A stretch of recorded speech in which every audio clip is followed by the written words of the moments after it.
فوز عمری اللہ ان اللہ بصیر بالعباد ولا حول ولا قوة الا باللہ العلی العظیم حسبنا اللہ ونعم الوکیل نعم المولا ونعم النصیر اعوذ باللہ من الشیطان اللعین الرجیم بسم اللہ الرحمن الرحیم الحمد للہ الذی لا مضاد له فی ملکہ ولا منازع له في أمره ولا شبيه له في عظمته ثم الصلاة والسلام على رسوله الكريم الأمي المكي المدني القرشي الهاشمي أبي القاسم محمد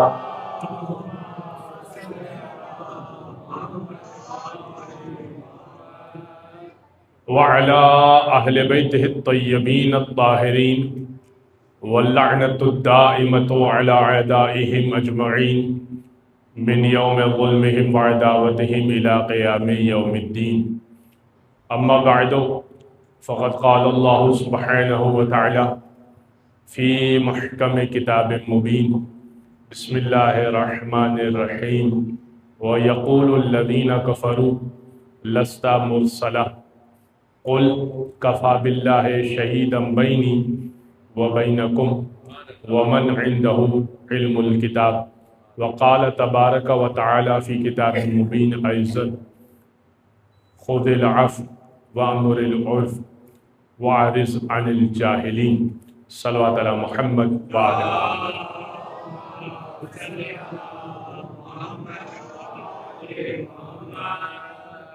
حضرات گرامی، یہ ایام عزا، ایام غم، ایام سوز، ایام بکا، اس کا جو بھی آپ بہتر سے بہترین نام دے دیجئے کہ جو قلب مصطفیٰ کو تشفی پہنچانے والے ایام ہیں،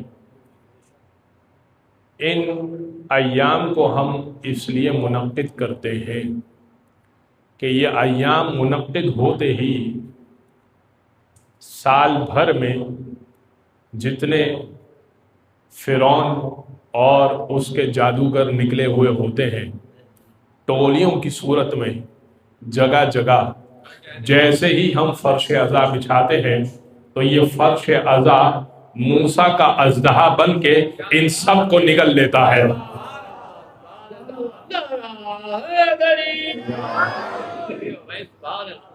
اور یہ فرش عزا ایک اور کام بھی کرتا ہے، اور وہ کام یہ کرتا ہے کہ ڈیوائیڈ کر دیتا ہے، بانٹ دیتا ہے حسین والوں کو اور غیر حسین والوں کو۔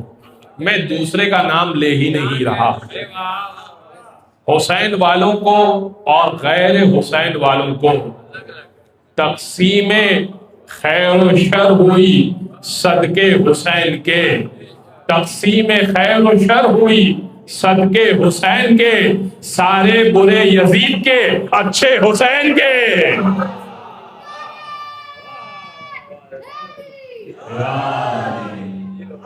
لہذا یہ ایام عزا، ایام غم، ایام بکا، یہ ایام جو ہے یہ ایام بڑے قیمتی ہیں۔ اس میں جہاں کہیں بھی جائیے، میں آپ سے گزارش کرتا ہوں کہ اہتمام سے جائیے۔ ابھی کچھ باتیں 5-7 منٹ میں تمہید کی کروں گا، اس کو سن لیجئے، یہ آپ کے اور میرے توشہ آخرت بھی ہے، زندگی بھر کام بھی آئیں گی۔ جب ہم اس فرش عزا پر آتے ہیں، ابھی میرے بزرگ نے ذکر اہل بیت اطہار کیا، یہ تو ایک طریقہ ہے جو میں ذکر کر رہا ہوں۔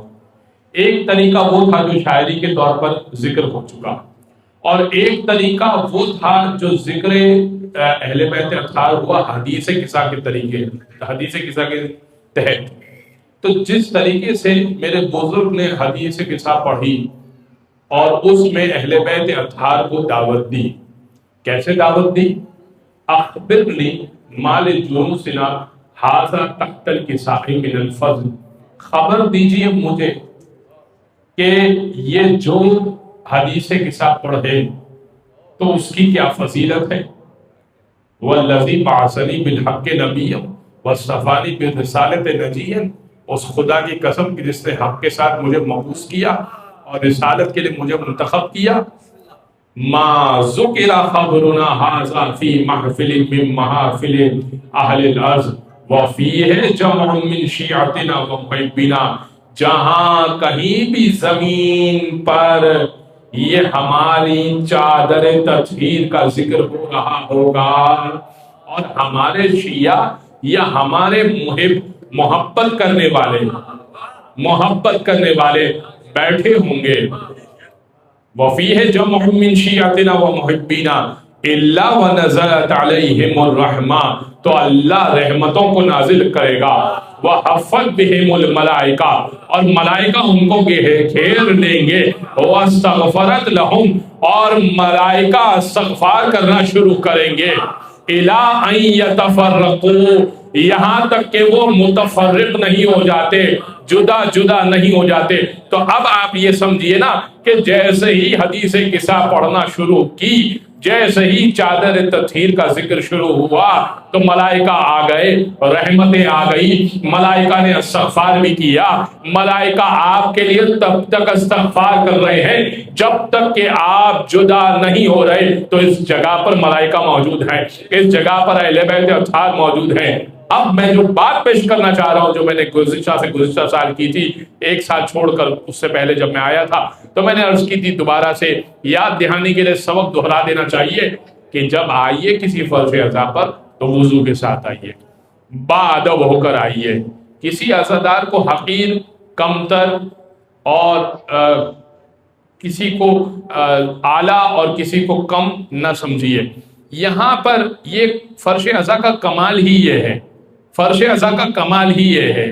یہاں امیر بھی آتا ہے، یہاں امیر بھی آتا ہے تو حسین کے در پر غریب بن کر بیٹھتا ہے، اور فقیر بھی آتا ہے تو حسین کے در سے کھا کر امیر بن کے جاتا ہے. یہ حسین کا در ہے. اور اچھا، بعض لوگ ایک دوسرے پہ مومنین، میں ابھی اس لیے آپ سے کہہ رہا ہوں کہ میں 5-7 منٹ تمہید کے لوں گا. میرا عنوان انشاءاللہ میں ابھی بیان کرتا ہوں، 5-7 منٹ سن لیجئے. یہ کچھ باتیں، ادب کی باتیں، پہلی محرم کی مجلس ہے. دیکھیے عزیزان گرامی، جب مجلس میں آتے ہیں بعض عزادار آتے ہیں، بہت اچھی بات ہے، آئیے.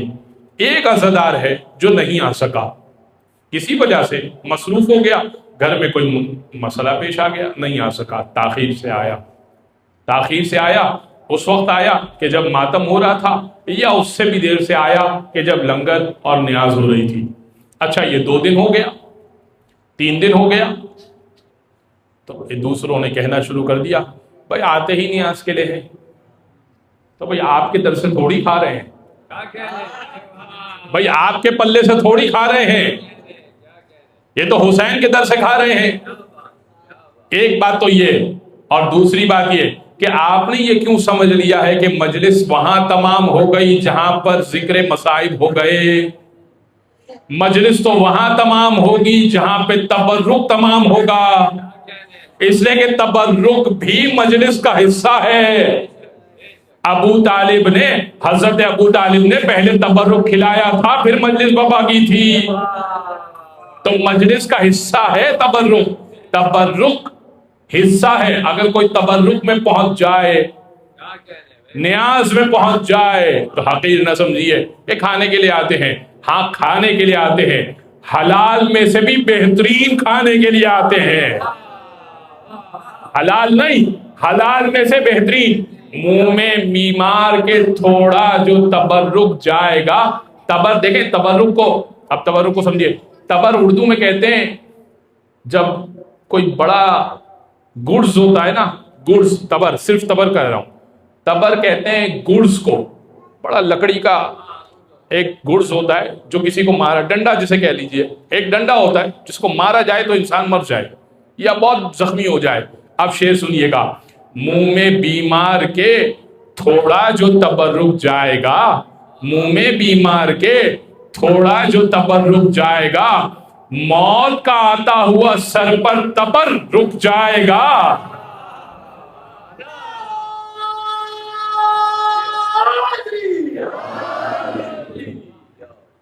لہذا ان باتوں کو سمجھیے، باوضو ہو کر آئیے، کسی عزادار کو معمولی نہ سمجھیے، کیا پتہ سید الشہداء کی اس پر نظر ہو۔ اور اگر کھانے کے لیے آ رہا ہے، ہم کہتے ہیں نا کھانے کے لیے آ رہا ہے، اسی لیے میں نے وہ لفظ استعمال کیا، کھانے کے لیے آتے ہیں، نیاز کے لیے آتے ہیں، لنگر کے لیے آتے ہیں، تو بھئی آنے دیجئے، کسی دن آئیں گے بیٹھیں گے فرش عزا پر، مرضی ہے سب کی اپنی اپنی، کوئی زوز و سلام سن کے چلا جاتا ہے، کوئی حدیث قصہ پڑھتا ہے چلا جاتا ہے، سب اپنی اپنی حصے کی ڈیوٹیاں کر رہے ہیں اور جا رہے ہیں۔ آپ مولانا سے ایکسپیکٹ کریں کہ مولانا ماتم تک رکیں گے، ممکن نہیں ہے، مولانا کو دوسری جگہ مجلس پڑھنے جانا ہے نا۔ تو ہر شخص اپنے اپنے حصے کی ذمہ داری نبھائے اور دوسرے کو تانا نہ دے کہ تم یہ کیا کر رہے ہو، یہ بھی کرو یہ بھی کرو۔ خالصتاً اللہ کے لیے کیجئے، اہل بیت اطہار کے لیے کیجئے، پروردگار آپ کی اس عزاداری کو قبول کرے۔ ایک صلوات پڑھ دے محمد و آل محمد۔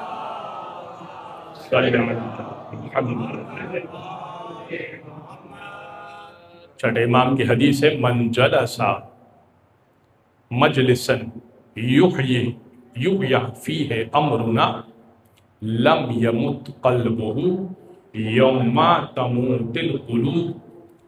اگر کوئی شخص بیٹھ جائے، ہماری بات ہو رہی ہے یا کوئی بھی شخص، اگر کوئی شخص بیٹھ جائے، من جلس مجلسا، اگر کوئی شخص ایسی مجلس میں بیٹھ جائے، یحیی فیہ امرنا، جہاں پر ہمارے امر کا ذکر ہو رہا ہو، ہمارے امر کو احیا کیا جا رہا ہو، ہمارے امر کا تذکرہ کیا جا رہا ہو۔ کون سا امر؟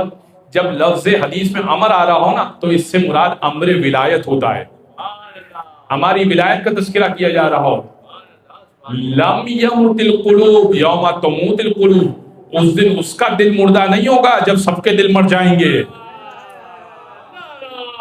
حیدری، یعنی اگر تم بیٹھ کر علی کا ذکر کر رہے ہو تو جب سب کے دل بجھے ہوں گے تمہارے دل میں رونق ہوگی، تمہارے دل میں روشنی ہوگی، تمہارا دل نورانی ہوگا۔ اس لیے فرمایا ادبوا اولادکم بذکر علی ابن ابی طالب، اپنی اولادوں کو تادیب سکھاؤ، ادب سکھاؤ۔ ہم اولادوں کو کیسے سکھاتے ہیں؟ ادب سکھاتے ہیں، بیٹا پاؤں باندھ کے بیٹھو، بیٹا یہ کر لو، بیٹا وہ کرو، نہیں، ادبوا اولادکم بذکر علی ابن ابی طالب، علی کیا ذکر کرنے کا ادب سکھاؤ، بچوں کو سکھاؤ، بیٹا ذکر کیا کرو، بیٹا ذکر کیا کرو۔ بچوں کو کہو مرثیہ پڑھیں، بچوں کو کہو سلام پڑھیں، بچوں کو جب سلام پڑھنے کے لیے تیار ہوگا تو ادب خود ہی آ جائے گا، بیٹھنے کا سلیقہ بھی آ جائے گا، اٹھنے کا سلیقہ بھی آ جائے گا، بات کرنے کا سلیقہ بھی آ جائے گا۔ علی کا ذکر کرنا آئے گا تو ہر چیز آ جائے گی۔ علی اللہم صلی علی محمد۔ اور ہمارا موضوع بھی یہی ہے، بس میں آج موضوع کا تعارف کرا کر انشاءاللہ میں کچھ باتیں کر کے میں منزل مصائب پر آؤں گا، اس لیے کہ آج مجھے ممبر دیر سے دیا گیا، دوسری جگہ پھر وقت جو ہے وہ کلیش ہو جائے گا۔ ہمارا موضوع ہے علم و اخلاق اہل بیت، علم و اخلاق اہل بیت، یعنی ہم کوشش کریں گے کہ ظاہر ہے کہ ظرف ناتواں ہے، بات کرنے والا بھی کچھ خاص نہیں ہے، مگر جتنا کچھ ہے تو وہ آپ کی خدمت میں پیش کر دوں گا کہ علم و اخلاق اہل بیت کیا تھا۔ لیکن اس عنوان کی تمہید کے طور پہ میں دو باتیں پیش کرنا چاہتا ہوں۔ دیکھیے اس عنوان کو مجھے لینا کہاں سے ہے، علم و اخلاق اہل بیت میں کہاں سے لے سکتا ہوں؟ بھائی اخلاق اہل بیت، رسول کیسے دکھتے تھے، شمائل اہل بیت، خصوصیات اہل بیت، رسول کیسے دکھتے تھے، رسول کس طرح سے بات کیا کرتے تھے، رسول نماز کیسے پڑھا کرتے تھے، رسول جب کوئی ان کے سامنے بدتمیزی کیا کرتا تھا تو رسول کیا جواب دیا کرتے تھے۔ یہی ہے نا اخلاق اہل بیت، یہ انہی چیزوں پہ بات ہوگی۔ اچھا مولا علی سے جب سوال کیا جاتا تھا یا رسول سے جب سوال کیا جاتا تھا تو فلاں سوال کیا گیا تو مولا نے کس طرح جواب دیا یا رسول نے کس طرح جواب دیا، یہ تو بعد میں بات ہوگی کہ رسول نے کیا کیا، علی نے کیا کیا، حسین کیا کرتے تھے۔ سوال تو پہلے یہ پیدا ہوتا ہے کہ بات کس سے لیں گے، بھائی لینی کس سے ہے۔ اس لیے کہ تاریخ میں 2-3 طرح کے طبقے ہیں۔ اب میں طبقات کا ذکر کروں گا لیکن قرآن کے ذریعے سے ذکر کروں گا، اپنے پاس سے ذکر کروں گا تو مزہ نہیں آئے گا۔ اور قرآن نے ذکر کیا سورہ جمعہ میں، ہر نمازی جو ہے وہ اس کو سنتا ہے۔ وَإِذَا رَأَوْا تِجَارَةً أَوْ لَهْوًا انفضوا إِلَيْهَا وَتَرَكُوكَ قَائِمًا۔ اے حبیب جب یہ لوگ، یہ مسلمانوں کی بات ہو رہی ہے، یعنی مسلمانوں کا ایک طبقہ ایسا بھی ہے کہ جس کے بارے میں رسول سورہ جمعہ، جس کے بارے میں پروردگار سورہ جمعہ میں کہہ رہا ہے وَإِذَا رَأَوْا تِجَارَةً أَوْ لَهْوًا انفضوا إِلَيْهَا وَتَرَكُوكَ قَائِمًا۔ اے حبیب جب یہ لوگ کوئی تجارت دیکھتے ہیں، تجارت بھی تو بہت دور کی بات ہے، کھیل تماشا دیکھتے ہیں، انفضوا إِلَيْهَا تو آپ کو چھوڑ دیتے ہیں اور بھاگ جاتے ہیں۔ وَتَرَكُوكَ قَائِمًا جبکہ آپ کھڑے ہوئے ہوتے ہیں، یعنی جمعے کا خطبہ چل رہا ہوتا ہے، رسول خطبہ بیان کر رہے ہوتے، فرما رہے ہوتے ہیں، اور یہ باہر مسجد کے کوئی کھیل تماشا یا تجارت کی کوئی ڈیل دیکھتے ہیں تو نماز اور خطبہ جمعہ کو چھوڑ کے باہر بھاگ جاتے ہیں۔ تو اب ایسے سے نماز تو لے نہیں سکتے، نہیں پہنچے آپ بھائی، ایسے افراد سے نماز لے نہیں سکتے، اس لیے کہ یہ نماز کے وقت موجود تھے نہیں۔ اگر آپ نے، توجہ کیجئے گا، اگر آپ نے ایسے افراد سے نماز لے لی تو پتہ کیا ہوگا، یہ وہ نمازیں بتائیں گے جو ہوتی ہی نہیں ہیں۔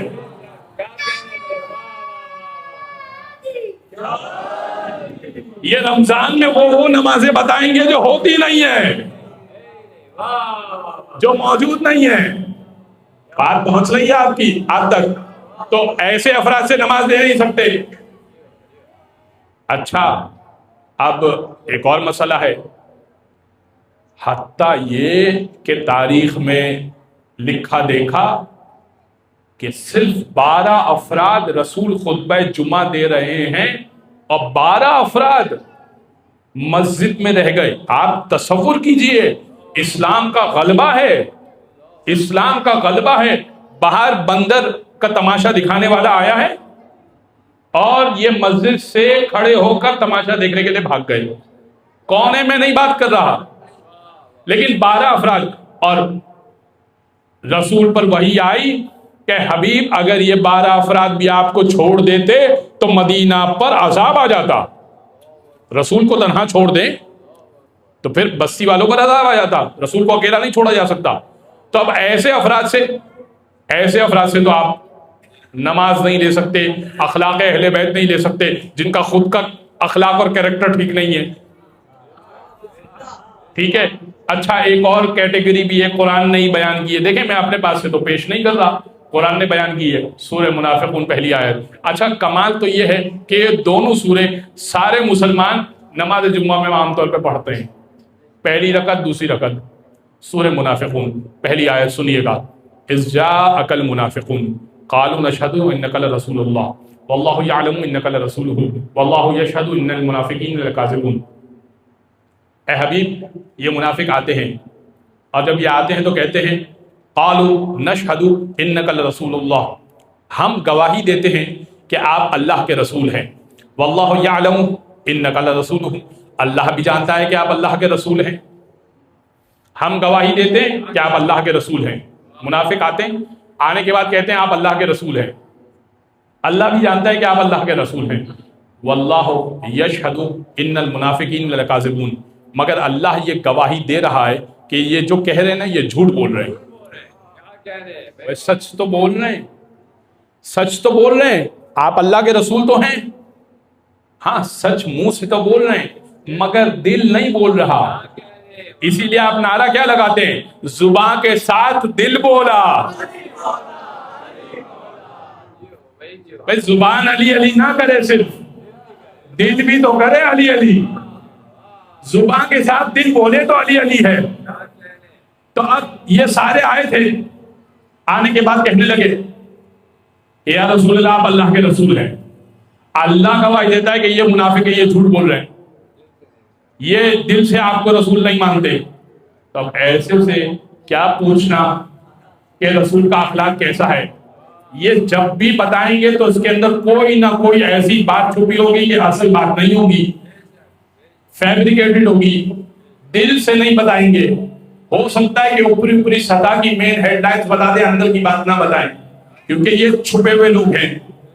اور کبھی کبھی تو کوئی شخص ہدایت پر آنا چاہے تو اس کو مس گائیڈ کر دے کہ دیکھو اس دین میں مت آنا، اس دین میں مت آنا، بڑا عہدہ نہیں ملے گا، مال غنیمت نہیں ملے گا. تو اب ایسے دو کیٹیگری تو ہو گئی. کیٹیگریز تو بہت ہیں لیکن اب میرے پاس وقت نہیں ہے. تو دو کیٹیگریز تو موٹی موٹی ہو گئی.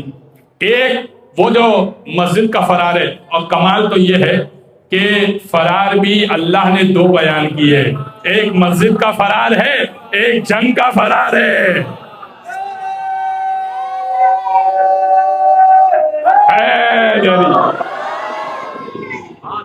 زمانے رسول میں، زمانے رسالت میں فرار بھی دو طرح کے، ایک مسجد کا فرار ہے، ایک جنگ کا فرار ہے، اور دونوں کی اللہ نے مذمت کر دی. بھائی یہ رسول کے ساتھ نہیں چل سکتے، برابر میں ہونے سے کوئی فائدہ نہیں ہے، یہ رسول کے ساتھ نہیں چل سکتے. لہذا اب ان سے تو علم رسول لیا نہیں جا سکتا جن کی خود کی کیریکٹر کوئی ہے نہیں، جن کا خود کا کوئی بیس نہیں ہے، بیس لیس آدمی ہے، جس کا کچھ دین ایمان نہیں ہے جس کو کہیں. اس سے کیا معلوم کرے؟ تو آپ کس سے لیں؟ اب میں نے سلام کلام میں آیت پڑھی ہے، وَيَقُولُ الَّذِينَ كَفَرُوا لَسْتَ مُرْسَلًا قُلْ كَفَىٰ بِاللَّهِ شَهِيدًا بَيْنِي وَبَيْنَكُمْ وَمَنْ عِندَهُ عِلْمُ الْكِتَابِ. بھائی اس سے لے سکتے ہیں، علم رسول بھی لے سکتے ہیں، علم اخلاق رسول بھی لے سکتے ہیں. اور یہ ہے سورہ رات، قرآن کا 13واں سورہ اور آخری آیت، 42 اور 43ویں آیت ہے. وَيَقُولُ الَّذِينَ كَفَرُوا لَسْتَ مُرْسَلًا. توجہ سے جانب رکھیے گا، یہ کافر لوگ آتے ہیں اور آنے کے بعد کہتے ہیں لَسْتَ مُرْسَلًا، آپ اللہ کے بھیجے ہوئے نہیں ہیں. آپ ان کافروں سے کہہ دیجئے قُلْ کفا باللہ شہیدم بینی و بینکم، دیکھو میرے اور تمہارے درمیان دو ہی گواہ کافی ہیں. کفا باللہ شہیدم بینی و بینکم، ایک تو اللہ ہے جو میرے اور تمہارے درمیان کافی ہے کہ میں اللہ کا بھیجا ہوا رسول ہوں. یعنی رسول، وہ بھی آخری رسول جس پر ساری رسالتیں تمام ہے. اور یہ کافر ماننے کو تیار نہیں ہے کہ آپ سچے رسول ہیں. رسول کہہ رہے میں دو گواہ پیش کر رہا ہوں، ایک تو اللہ پیش کر رہا ہوں، میری گواہی کے لیے وہی کافی ہے، اور ایک وہ پیش کر رہا ہوں وَمَنْ عِنْدَهُ عِلْمُ الْكِتَابِ، جس کے پاس پوری کتاب کا علم ہے.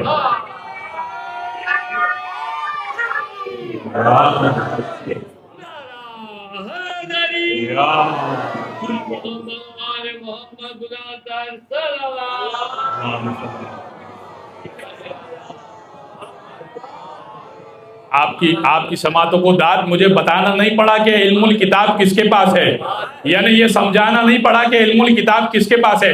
میں ایک روایت پڑھ کے میں منزل مسائل پر آ جاؤں گا، میرا وقت بہت تمام ہو گیا، بس سنیے گا، بہت اوپر ہو گیا وقت. علی سے کسی نے سوال کیا مولا یہ بتائیے پانی میں کس چیز کا ذائقہ ہے؟ پانی کا ذائقہ کیا ہے؟ کوئی پانی کا ذائقہ بتا سکتا ہے؟ اچھا کہتے نمکین ہے. نہیں، نمکین کوئی چیز تب ہوتی ہے جب اس کے اندر نمک بہت زیادہ ہو. پانی نمکین محسوس تو ہوتا ہے لیکن نمکین ہوتا نہیں ہے. پانی میٹھا محسوس تو ہوتا ہے لیکن میٹھا ہوتا نہیں ہے. کھارا پانی کہتے ہیں لیکن ہوتا نہیں ہے نمکین. میٹھا پانی کہتے ہیں لیکن میٹھا پانی ہوتا نہیں ہے. کڑوا پانی کہتے ہیں لیکن اس کے اندر کڑواہٹ آپ تلاش نہیں کر سکتے. تو پانی کا ذائقہ کیا ہے؟ علی سے کتنا مشکل سوال پوچھا اس نے بظاہر. مولا یہ بتائیے پانی میں ذائقہ کس چیز کا ہے؟ امام نے فرمایا پانی میں حیات کا ذائقہ ہے۔ اس نے کہا دلیل؟ بھائی دلیل بھی تو چاہیے نا۔ امام نے فرمایا پروردگار نے قرآن میں یہ بیان کیا ہے وَجَعَلْنَا مِنَ الْمَاءِ كُلَّ شَيْءٍ حَيٍّ، اللہ نے پانی سے ہر چیز کو حیات بخشی ہے، پانی میں حیات کا ذائقہ ہے۔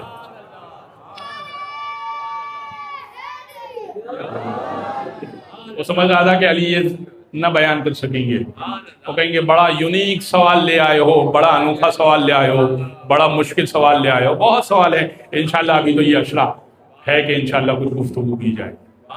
بس میرے عزیزوں، میرے دوستوں، آپ پرسے کے لیے آئے، آپ کے لیے کے لیے آئے۔ آج مجھے ان اہل حرم کی روانگی کو پڑھنا ہے جن کو مجبور کیا گیا کہ نانا کا شہر چھوڑیں۔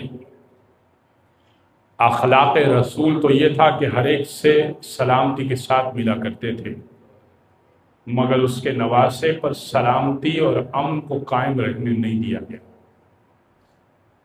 ولید نے 26 رجب کو بلایا اور کہا کہ شام میں یزید کے باپ کا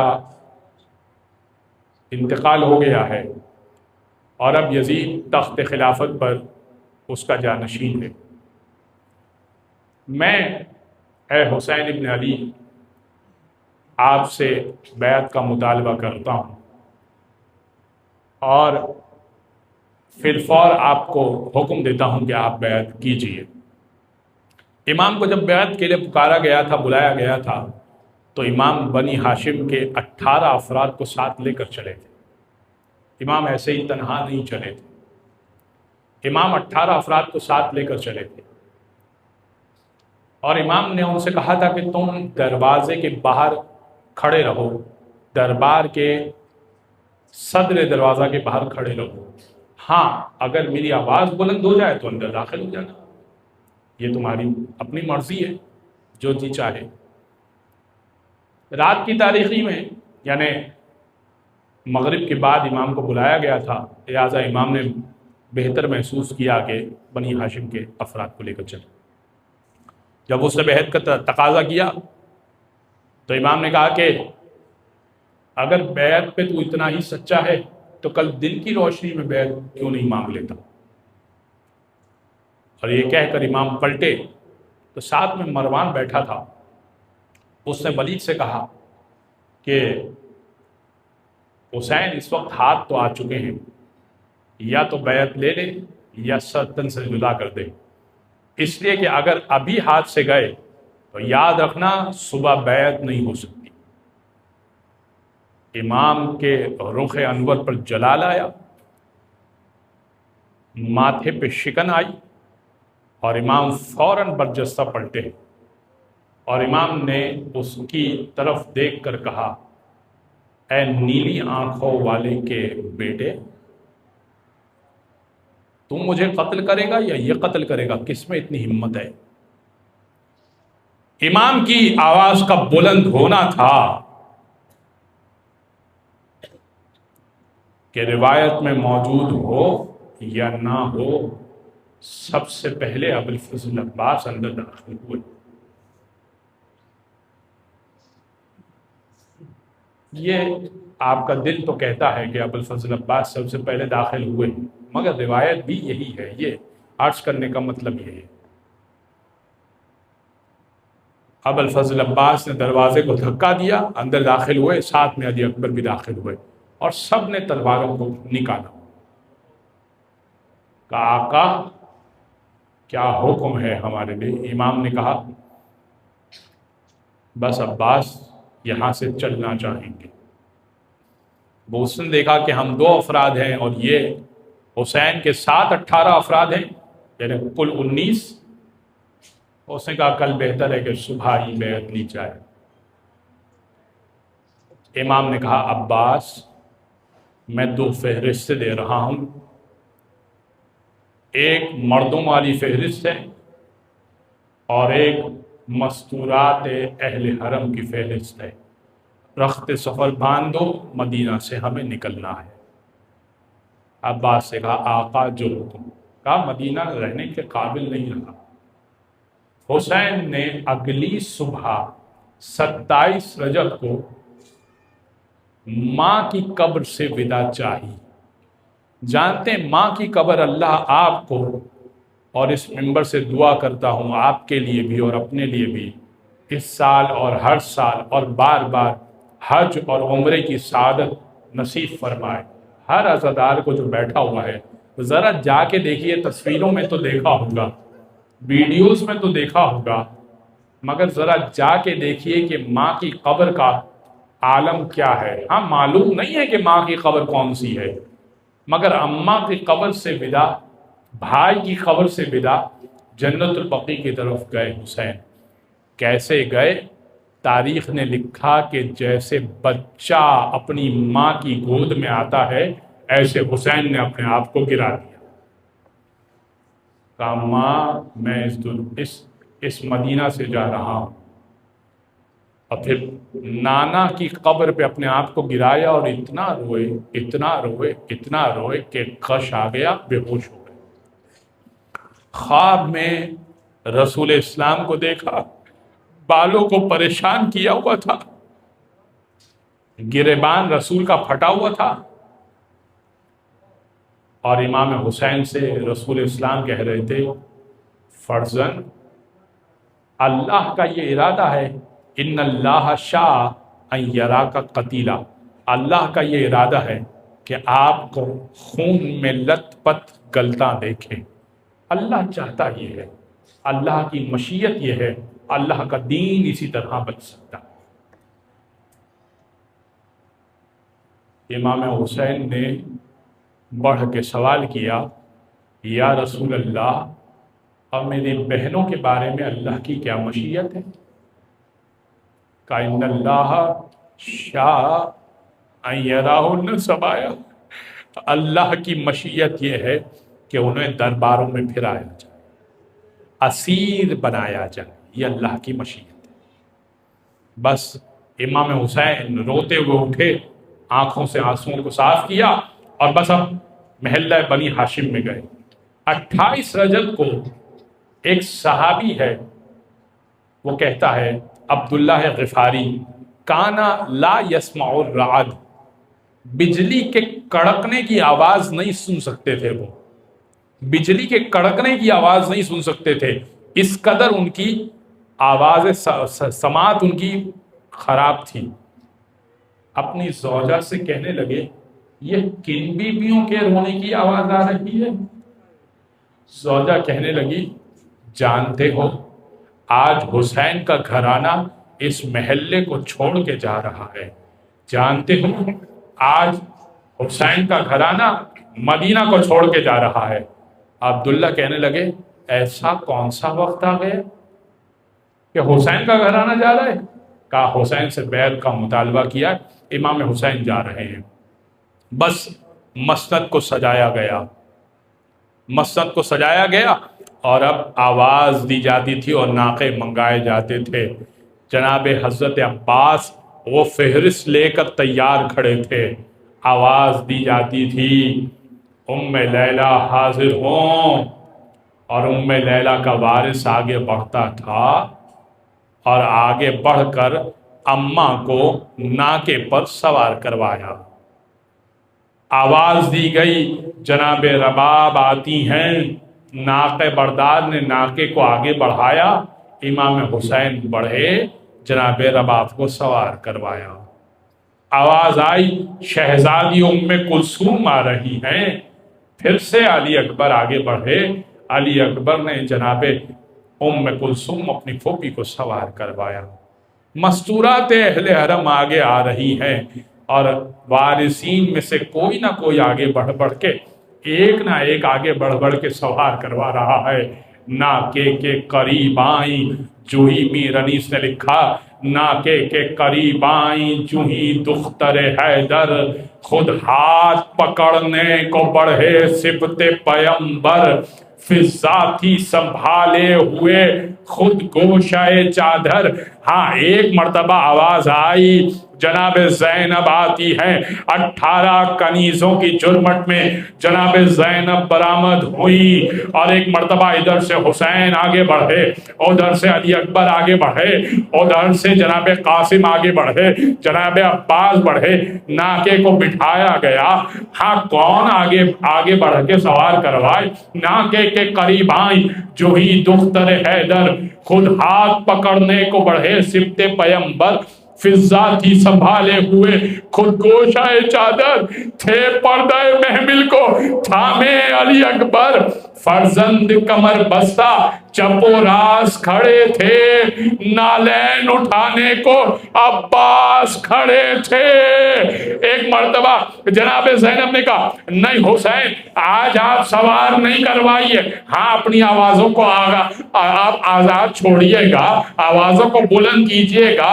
حسین کی یہ آقا زادی یہ شام کی طرف جا رہی ہے، یہ کربلا کی طرف نہیں جا رہی، یہ شام کا سفر طے کرنے جا رہی ہے۔ ایک مرتبہ امام حسین نے کہا لائیے میں سوار کرواتا ہوں، کہا نہیں آقا آج آپ سوار نہیں کرائیے گا، بھیا آپ سوار نہیں کرائیے گا۔ جناب امام حضرت عباس نے کہا آپ مجھ سے سوار ہونا چاہتی ہیں؟ کہا نہیں میں آپ سے بھی سوار نہیں ہونا چاہتی۔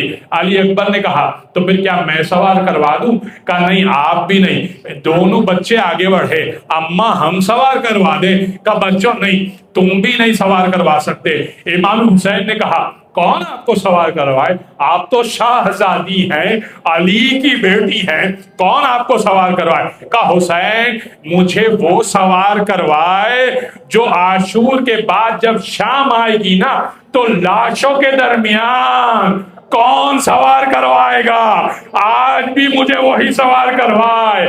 مجمع میں سے زین العابدین آگے بڑھے، آئیے پھوپھی اماں سوار کروائے۔ الا ولعنۃ اللہ علی القوم الظالمین، سیعلم الذین ظلموا ای منقلب ینقلبون۔ ماتم حسین۔